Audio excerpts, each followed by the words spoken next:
Assalamualaikum warahmatullahi wabarakatuh. Kami dari mahasiswa Universitas Pamulang, Fakultas Ekonomi Bisnis, Prodi S1 Akuntansi. Dosen pengampu Ibu Indawati SE MM MAK.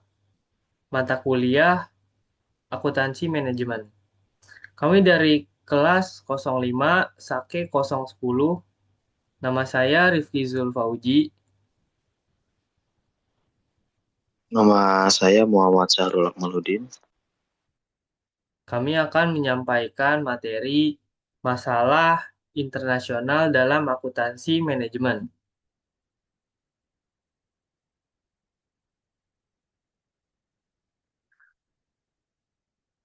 Peran akuntan manajemen di dunia internasional. Akuntan manajemen memiliki peran penting dalam menyediakan informasi keuangan dan non-keuangan bagi manajemen untuk pengambilan keputusan strategis.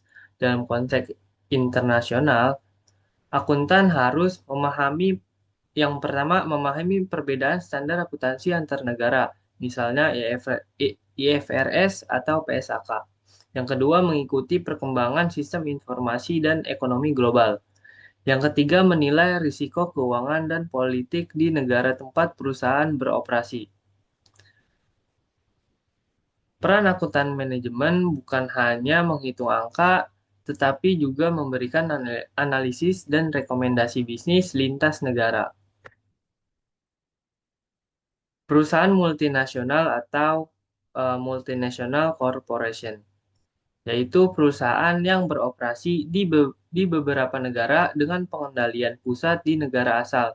Tujuannya untuk memperluas pasar, mendapatkan bahan baku murah, dan memanfaatkan tenaga kerja lokal. Ciri-ciri multinational corporation yaitu memiliki cabang di luar negeri, lalu strategi bisnis bersifat global.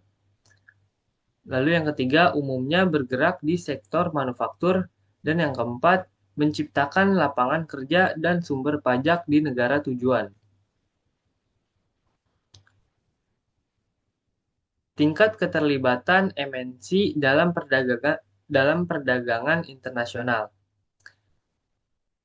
Yang pertama, impor, membeli bahan baku dari luar negeri. Yang kedua, ekspor, menjual produk ke luar negeri.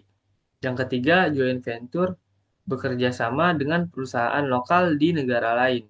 Yang keempat, zona perdagangan luar negeri atau FTZ, yaitu area dengan insentif pajak dan tarif. Manfaat MNC dalam perdagangan internasional yaitu efisiensi biaya, perluasan pasar, dan penguatan posisi global perusahaan.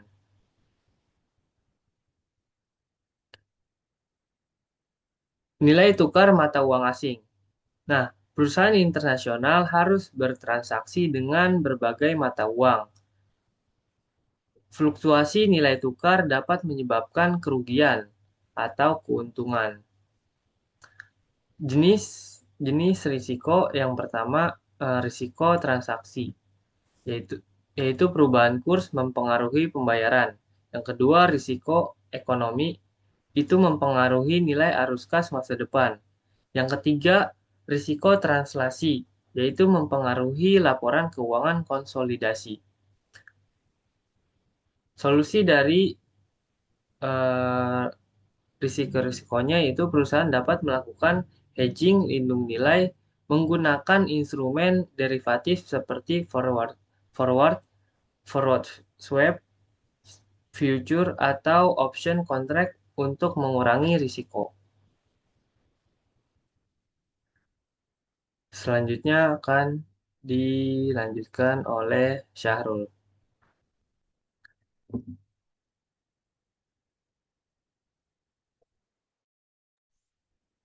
Oke, selanjutnya adalah desentralisasi pada MNC. Desentralisasi adalah pembagian wewenang dari pusat ke cabang luar negeri. Pada awalnya, perusahaan induk biasanya masih melakukan pengawasan ketat, namun seiring waktu, cabang diberi otonomi dalam pengambilan keputusan lokal. Keuntungan desentralisasi, yang pertama keputusan lebih cepat dan sesuai kondisi lokal, yang kedua meningkatkan motivasi dan tanggung jawab manajer cabang, dan yang ketiga mendorong inovasi dan efisiensi operasional. Namun tetap perlu kontrol dari pusat untuk menjaga keselarasan strategi global perusahaan. Selanjutnya,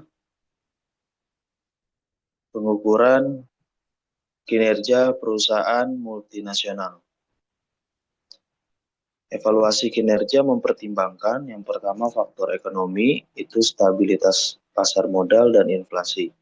Yang kedua faktor politik dan hukum, kebijakan pemerintah dan keamanan. Yang ketiga faktor pendidikan dan sosial, budaya kerja dan perilaku masyarakat. Tujuannya itu membedakan evaluasi antara divisi perusahaan dan manajer divisi agar objektif. Selanjutnya adalah penetapan harga transfer. Harga transfer atau transfer pricing adalah harga jual antar divisi atau antar negara dalam satu grup perusahaan multinasional. Tujuan utamanya yang pertama evaluasi kinerja antar divisi, yang kedua optimalisasi pajak antar negara. Namun, MNC bisa menyalahgunakan harga transfer untuk memindahkan laba ke negara dengan pajak rendah, sehingga perlu diawasi secara etis dan hukum. Contohnya, misalkan menjual barang dari cabang di Indonesia ke cabang di Singapura dengan harga rendah agar laba tercatat di Singapura atau pajaknya rendah. Selanjutnya, etika dalam lingkungan internasional. Etika bisnis internasional sangat penting karena perusahaan beroperasi di berbagai negara dengan budaya dan hukum yang berbeda.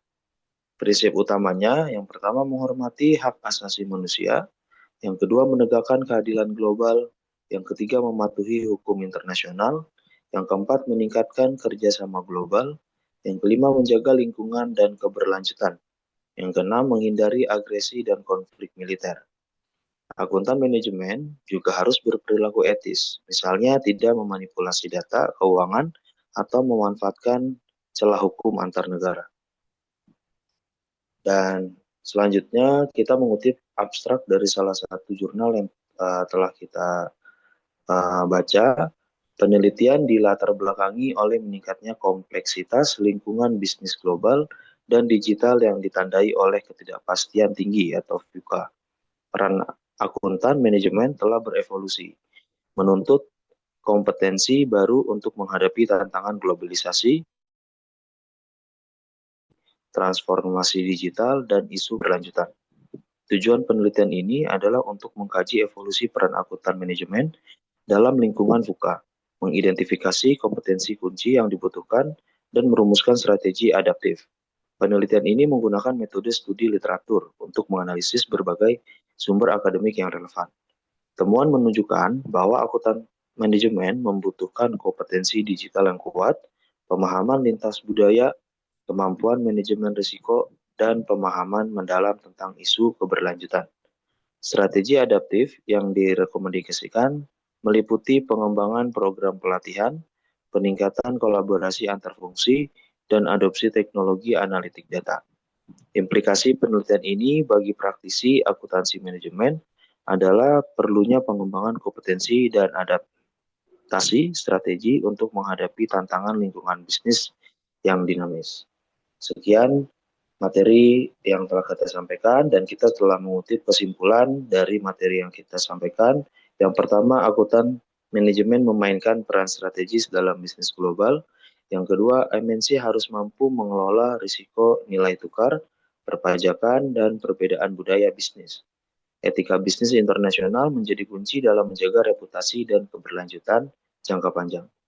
Jadi intinya, akuntansi manajemen internasional bukan hanya soal angka, tapi juga soal strategi, etika, dan adaptasi global. Sekian materi yang telah kita sampaikan. Sebelumnya kami mohon maaf. Wassalamualaikum warahmatullahi wabarakatuh.